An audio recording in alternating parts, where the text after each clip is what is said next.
Bueno, continuamos en nuestro recorrido histórico sobre cómo han mirado el Apocalipsis en la historia de la Iglesia. Ha sido un recorrido pues muy somero porque es muchos detalles, mucha información para darla en pocos minutos, pero al menos para tener una idea general de cómo ha sido. Lo que hemos dicho es que hasta el momento el libro de Apocalipsis ha sido visto de dos maneras. Primero, los hermanos de los primeros siglos lo interpretaron literalmente, ¿cierto?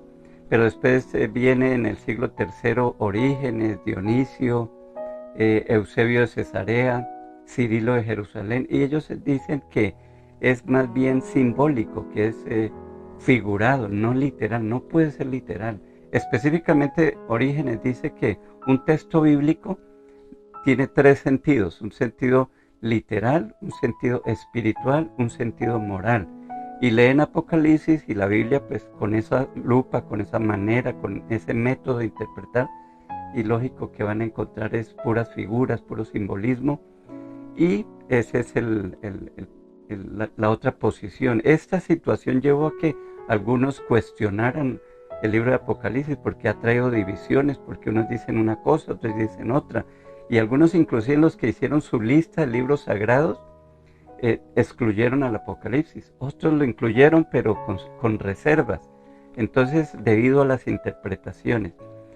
Después viene Agustín de Hipona en el año 354 al 430, y Agustín de Hipona también bajo la óptica de una interpretación no literal sino figurada, él dice que el milenio es la vida de la iglesia, o sea que estamos en el milenio y que el milenio va a ir hasta la parusía. La parusía es la manifestación, la segunda venida de Cristo. Parusía es una palabra griega. Entonces, según él, estamos en el milenio. Algo que también dice es que Apocalipsis lo que refleja es la lucha entre el bien y el mal, entre Jerusalén y Babilonia.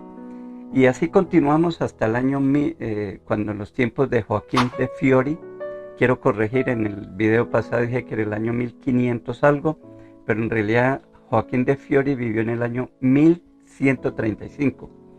Y bueno, Joaquín de Fiori hace algo interesante porque él divide la historia bíblica en tres etapas: la del Padre, el Apocalipsis, la etapa del Hijo y luego la del Espíritu Santo, que estamos en ese tiempo. Así continuamos por la Edad Media, Martín Lutero, y llegamos hasta los tiempos de Cristóbal Colón en el año 1942, cuando descubrió la América.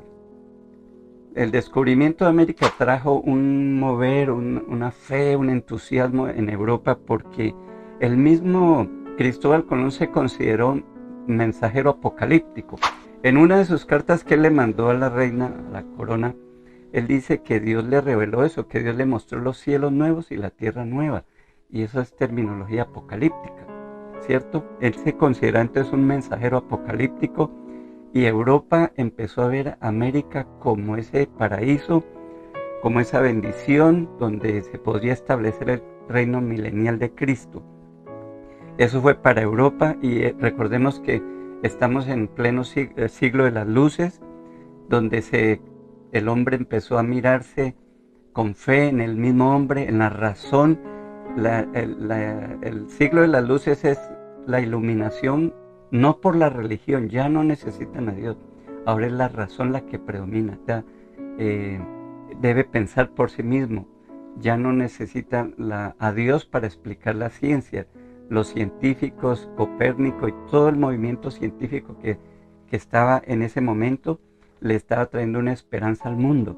Ya no necesitan de Dios. De hecho, Federico Nietzsche dijo: Dios ha muerto, ya Dios pasó a la historia y ahora es el hombre.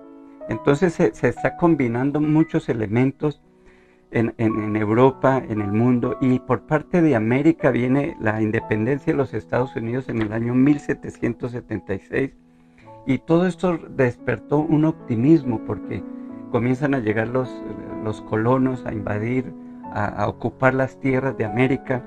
La independencia trajo un optimismo, todo esto se estaba sumando y todo marchaba bien. Pero después viene lo que se considera unas crisis en América, que se conocieron como el pánico económico en el año 1799, eso duró aproximadamente 3 años.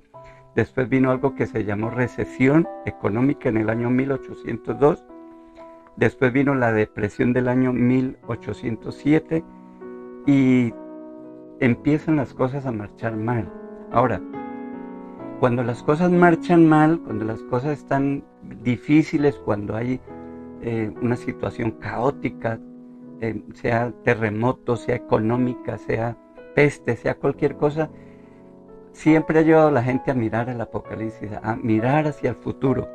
Y es ahí, precisamente en ese contexto, en el año 1800 a 1882, que fue la vida de John Nelson Darby.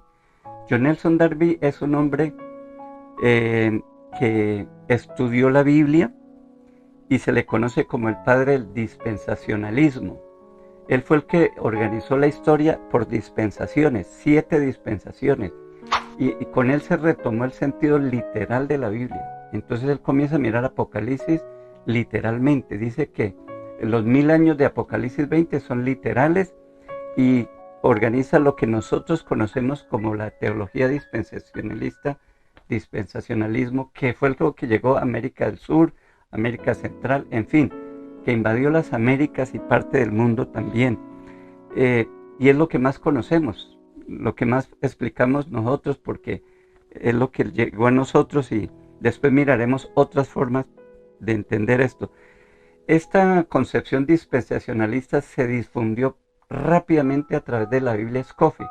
Si usted tiene una Biblia Scofield, usted va a encontrar comentarios de Scofield ahí y son totalmente dispensacionalistas. O sea, se optó esa estructura de las 7 dispensaciones para explicar el contenido bíblico.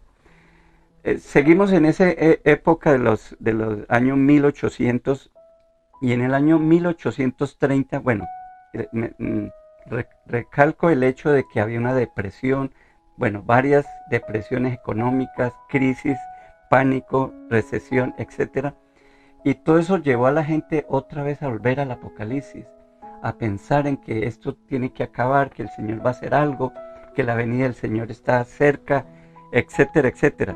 Y ahí en ese fervor apocalíptico es que surgen varios movimientos. El primero de ellos es los mormones en el año 1830.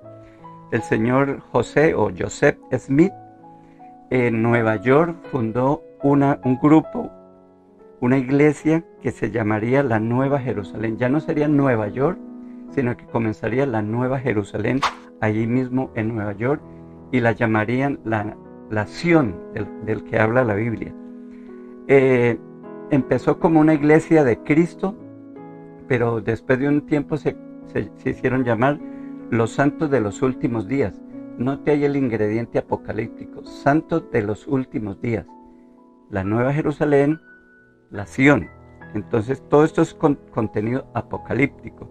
Después en el año 1863 vienen los adventistas, que por su misma palabra adventista pues tiene una connotación apocalíptica. Adventista viene de advenimiento, de regreso del Señor, de la venida del Señor.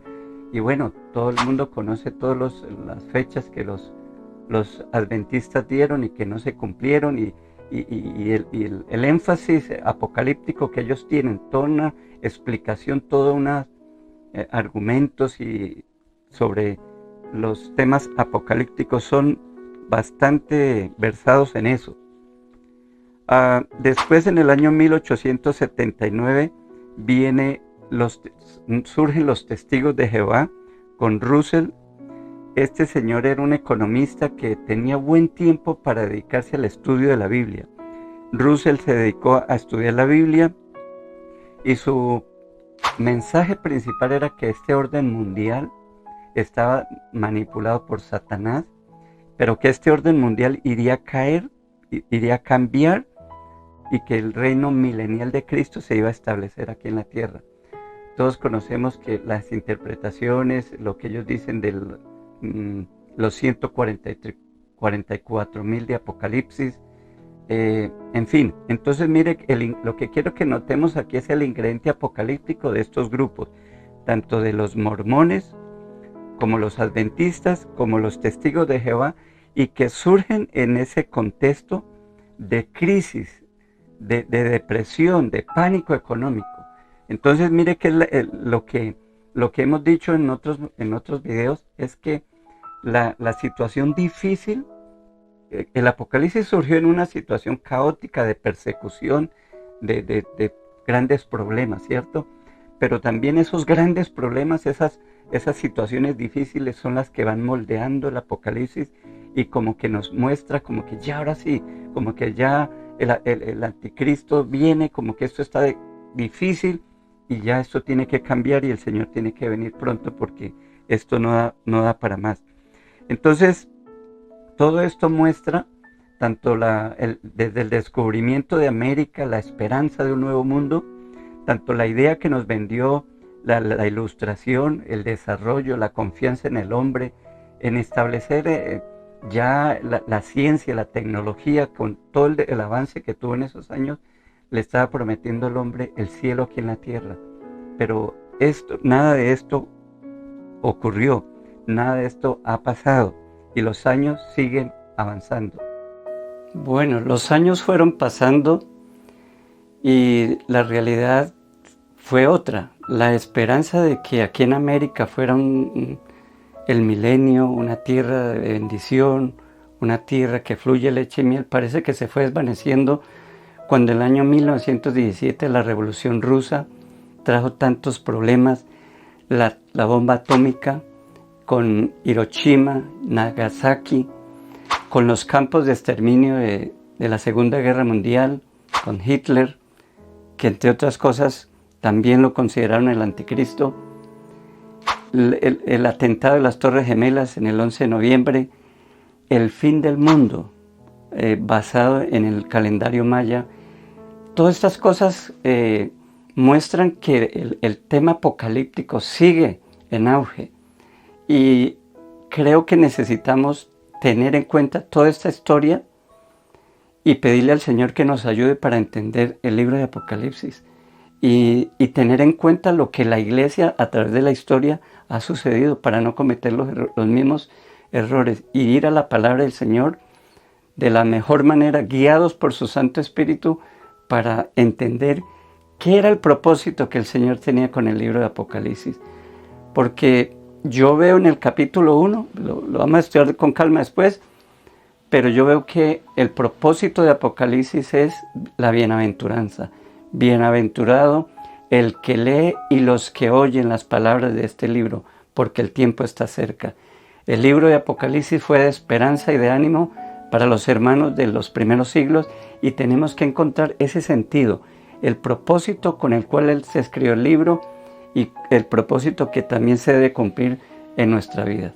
Bueno, hemos terminado por ahora. Quiero invitarle para que todos los viernes vamos a estar compartiendo algo del Apocalipsis, de la escatología. Recuerde que la escatología son los eventos futuros y eso no solo está en Apocalipsis, también vamos a tener en cuenta. Creo que se ha fallado en solo mirar Apocalipsis, Daniel y Ezequiel, pero yo veo que en los evangelios también se habla del Apocalipsis, se habla de eventos apocalípticos, de eventos futuros.